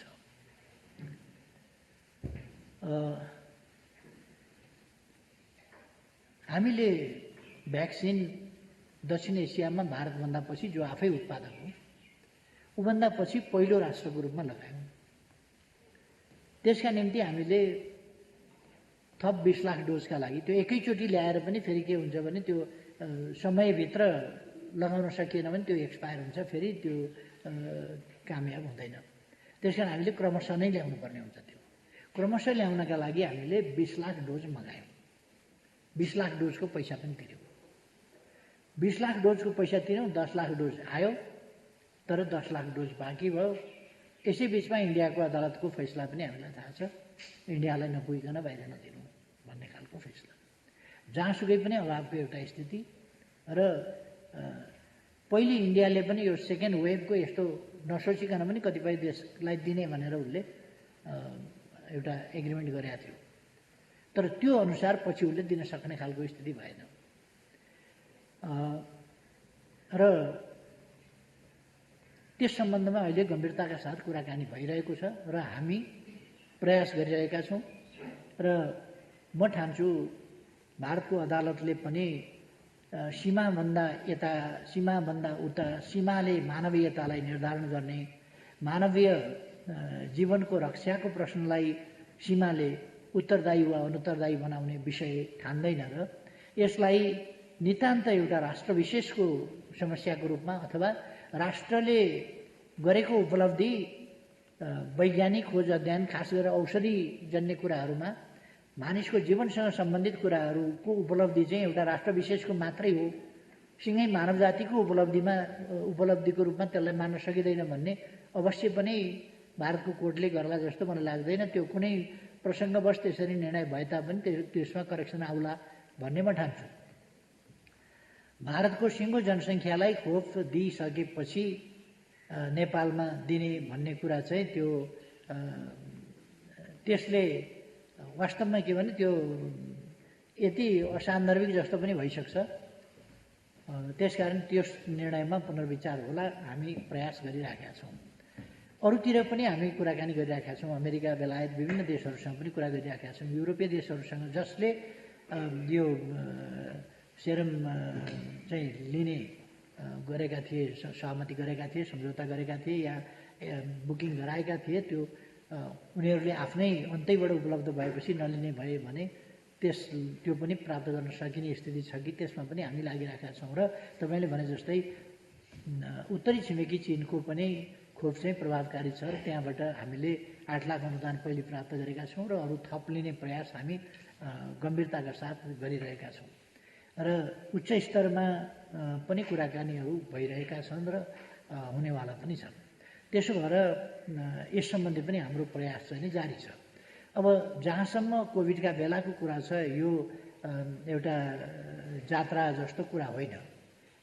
मतदाताहरू आएर डिस्टेन्स मेन्टेन गरेर मास्क लगाएर भोट दिएर जान सक्छन्। यद्यपि यो परिस्थिति अनुकूल त होइन, तर यस्तै बेलामा जस्तो अमेरिकाको निर्वाचन निर्धारित समयमा हुने गर्छ, यस्तै बेलामा चाहिँ भयो। जति बेर महामारी एकदमै क्लाइमेक्समा थियो त्यति बेरै अमेरिकामा निर्वाचन भयो। त्यसर्थ कहिले कहिले महामारीका बेला जापानदेखि लिएर ती भारतका विभिन्न प्रान्तहरूमा पश्चिम बङ्गाल जस्तो त्यत्रो पपुलेसन अथवा अरू ठाउँहरूका एकदमै पपुलेटेड ठाउँहरूमा, भारत त पपुलेटेड छ हामीलाई थाहा छ, त्यस्ता ठाउँमा पनि इलेक्सनहरू भएका छन्। किनभने इलेक्सन भनेको चाहिँ स्वेच्छाले मात्रै गर्ने कुरा हुँदैन। इलेक्सन खास स्थितिमा, अब कुनै स्थितिमा रोकियो भने बेग्लै कुरा, नत्र सामान्यतया इलेक्सन जुन परिस्थितिले इलेक्सन निम्त्याउँछ त्यसलाई रोक्नु हुँदैन। यदि मैले भनेको समयमा इलेक्सन भएको भए डिस्टेन्स मेन्टेन गरेर गर्न सकिन्थ्यो, जसरी अरू देशहरूले गरेका छन् त्यसरी गर्न सकिन्थ्यो होला। अब त्यो भएन, त्यो नभएपछि त्यो आफ्नो ठाउँमा छ। तर यसको अर्थ के भनेदेखि यसै बेला गर्नुपर्छ होइन, तर अब फागुनमा त हामीले स्थानीय तहको निर्वाचन त गर्नै पर्नेछ। र म के विश्वास गर्छु भने हामी अब भ्याक्सिन पनि छिटै ल्याउँदैछौँ र यसको जस्तो हामीसँग अक्सिजनको कमी थियो, सिलिन्डरको कमी थियो, ती कुराहरूलाई हामीले अब पुरा गरेका छौँ, लगभग पुरा गरेको स्थितिमा पुगेका छौँ। त्यसर्थ अब भ्याक्सिन बाहेक अरू खालका इक्विपमेन्ट, भेन्टिलेटरका कुरा भए, अक्सिजनका कुरा भए, सिलिन्डरका कुरा भए, यी कुराहरूमा हामी कहाँ कमी रहँदैन। अब त्यसो भएपछि हामी यसलाई अरू खालका औषधिहरू, रेमडेसिभिर भनौँ या अरू खालका औषधिहरूको पनि अभाव नरहने खालको परिबन्ध हामीले त्यो मिलाएका छौँ। जहाँसम्म समन्वय भएन भन्ने कुरा, यस्तो भएन उस्तो भएन भन्ने कुरा छ, यो चाहिँ सामान्य अवस्थाको कुरा होइन, यो महामारी हो। अमेरिकामा कतिको म्यानेज भएको थियो, ब्राजिलमा कतिको म्यानेज भएको थियो, इटालीमा कतिको म्यानेज भएको थियो, बेलायतमा कतिको म्यानेज भएको थियो। महामारी भनेको क्षमताभन्दा बाहिरको स्थितिमा पुर्याउने गरी महामारी भनेको स्वास्थ्यसँग सम्बन्धित प्राय, र यो स्वास्थ्यसँग सम्बन्धित विषय स्वास्थ्यको सामान्य स्वास्थ्य क्षमता जुन हुन्छ त्यसलाई अलिक डिसअर्डर गर्छ। किनभने यो क्षमताभन्दा बढी भएपछि नै त्यसलाई महामारी भनिन्छ, क्षमताभित्रको कुरोलाई महामारी भनिँदैन। त्यस कारण क्षमताभित्र छ भने त त्यो त सामान्य अवस्था भइगयो। क्षमताभन्दा बाहिरको स्थितिमा पहिलेका हाम्रा मौजुदा म्यान पावर, मौजुदा दक्षता, मौजुदा अस्पताल, मौजुदा सामग्रीहरू, स्वास्थ्य सामग्रीहरू, अथवा मौजुदा औषधिको स्टोर, अथवा चिनिरहेका रोगको औषधि जस्तो नयाँ, जस्तो हामी भेरिएन्टका कुरा गरिरहेका छौँ नि, यसै त कोभिड-19 बिना औषधिको रोग एकैचोटि आइलाग्यो र भयावह रूपमा ग्लोबल्ली आइलाग्यो। त्यस कारण दुनियाँमा को चाहिँ प्रिपेयर थियो र? चीनमा त्यत्रो मान्छे मरे, भारतमा त्यत्रो कति लाख मान्छे मरिसक्यो, भारतमा त्यत्रो मान्छे मरे, अमेरिकामा कति लाख मान्छे मरे, केही हजारको कुरा होइन, लाखौँ मान्छे मर्नु भनेको त अमेरिका जस्तो देशले पनि म्यानेज गर्न सक्दो रहेछ। त्यसकारण आलोचना गर्नु त सजिलो छ, तर यस्तो आकस्मिक रूपमा आइपर्ने महामारीहरू नियन्त्रण गर्न, त्यसलाई कन्ट्रोल गर्न केही समय लाग्छ र सरकारले आफ्नो ध्यान पूर्ण रूपमा फोकस गरेको छ कोभिडका विरुद्धको लडाइँमा र यसलाई नियन्त्रण गरेर छोड्छ। गत वर्ष हामीले लकडाउन आदि प्रभावकारी ढङ्गले गऱ्यौँ, जसले गर्दाखेरि धेरै फैलिन सकेन। जब लकडाउन कमजोर हुँदै गयो या लकडाउन खुल्ने स्थिति भयो, तब त्यो क्लाइमेक्सतिर गयो। फेरि हामीले अलिकति कडाइ गऱ्यौँ, अवेरनेस बढायौँ, सामग्रीहरू जुटायौँ र त्यसलाई कम गऱ्यौँ। तर त्यसो भइसकेपछि फेरि लापरवाही, अदालतलाई दबाब दिने हिसाबले ठुल्ठुला सभाहरू भए, होइन भने हामीलाई चाहिँ पुनर्स्थापना गरिँदैन भने सडकबाट गर्छौँ, सडकबाट पुनर्स्थापना गर्छौँ, अदालत टेर्दैन भने अदालतलाई देखाइदिन्छौँ भन्ने खालका जुलुसहरू, सभाहरू आदि इत्यादि भए। त्यसले फैलाउन मद्दत गर्यो। अरू कुराहरू पनि भयो होला, केही रिलिजियस कुराहरू भयो होला, केही कुराहरू भयो होला। त यसरी के भने यो फैलिने क्रम बढ्यो। अब हामी यसलाई नियन्त्रण गर्ने क्रममा छौँ। अब तपाईँले अर्को पोलिटिकल कुरा यही सम्बन्धमा के सोध्नु पऱ्यो? अर्को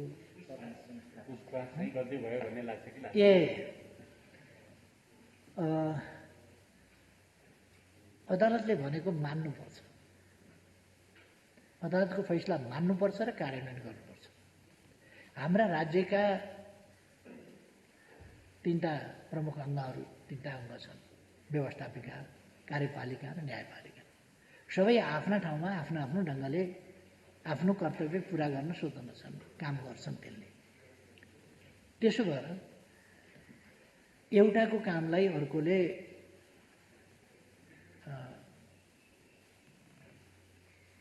सहयोग गर्ने हो, समर्थन गर्ने हो, सहयोग पुर्याउने हो। त्यसमा पनि न्यायपालिकाले कार्यपालिकाको काम अथवा अरू कसैका काम संविधान सम्मत र कानुन सम्मत भयो कि भएन भनेर हेर्ने हो र तत्कालको बेन्चको बुझाइ, बेन्चले बुझेको संविधानको व्याख्या अनुसार फैसला हुने हो। र त्यही नै कुरा परम सत्य हुन्छ भन्न पनि सकिँदैन। अर्को समयमा एकपल्टको नजिर अर्को समयमा उल्टाएको हुन्छ, अर्को समयमा गरेको फैसला अर्को समयमा फेरि त्यस नजिरलाई उल्टाएको हुन्छ। त्यसकारण त्यो विभिन्न कुराले त्यसलाई प्रभावित गरेको हुन्छ। संविधानले प्रभावित गरेको हुन्छ, अरू कारणहरू, अरू परिस्थितिहरू हुन सक्छ, त्यस्ता कुराहरूले पनि प्रभावित गरेको हुन्छ। र कहिले कहिले निर्दोष मान्छे दोषी हो भनेर अदालतले त्यति बेरसम्म पाएका तथ्य प्रमाणका आधारमा फैसला गर्ने हो, तर पछि मान्छे वास्तवमा निर्दोष हुन्छ, जिल्लाले दोषी हो भनेर भन्छ, अदालतले भनेको फैसला नमान्ने मान्छे त जेल बस्छ नि त। उच्च अदालतले दोषी हो भन्छ, जेल बस्छ, धेरै वर्ष जेल बसेपछि फेरि सर्वोच्च अदालतले निर्दोष रहेछ भनेर छुटकारा दिन्छ। ठुलो क्षति भइसकेको होला, तर न्याय उसले पाउँदा ढिलो भइसक्यो होला, तर पनि न्याय पाउँदा त अर्कै न्याय पाएको हुन्छ नि। जिल्लाबाट पाएको न्याय अर्कै थियो, उच्च अदालतबाट पाएको न्याय अर्कै थियो, ती पनि न्याय नै पाएको, तर ती न्याय उपयुक्त छन् कि छैनन् भनेर हेर्ने ठाउँहरू हुन्छ। हामी पुनरावलोकन आदि इत्यादिमा गएनौँ। पुनरावलोकनमा जाने हो भने त्यहाँ पनि ठाउँ हुन्थ्यो होला, हामी गएनौँ। हामी जे भए पनि राजनीतिमा झै झगडाको बाटो, मुद्दा मामिलाको बाटो, झगडिया तरिका हामी अवलम्बन गर्दैनौँ। त्यसकारण हामी खुरुखुरु अदालत निर्वाचन आयोगका आयोग एक दिन अध्यक्षबाट निकालिदिए निर्वाचन आयोगमा, अर्का दिन दलको नेताबाट हटाए निर्वाचन आयोगमा, साधारण सदस्यताबाट हटाए निर्वाचन आयोगमा, अदालतमा अर्को पुग्या छ। यो खालको तरिकामा हामी अलिक विश्वास गर्दैनौँ। पोलिटिक्सको हिसाबले गर्नुपर्छ, पोलिटिकल हिसाबले गर्नुपर्छ।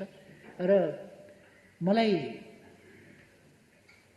आफूले गरेको काम एक्लै बस्दा मात्रै होइन, निन्द्रामा पनि त्यो गलत लागेको छैन।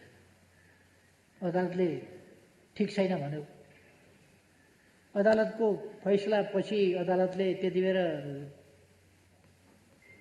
ठिक छैन भनेको पनि अब संविधानको जीवित व्याख्या गर्ने हो भने त यो त के भने अहिलेसम्मको गति हेर्दाखेरि ढुङ्गा त गन्तव्यतिर त गइराखेको जस्तो त लाग्दैन। त्यसो भने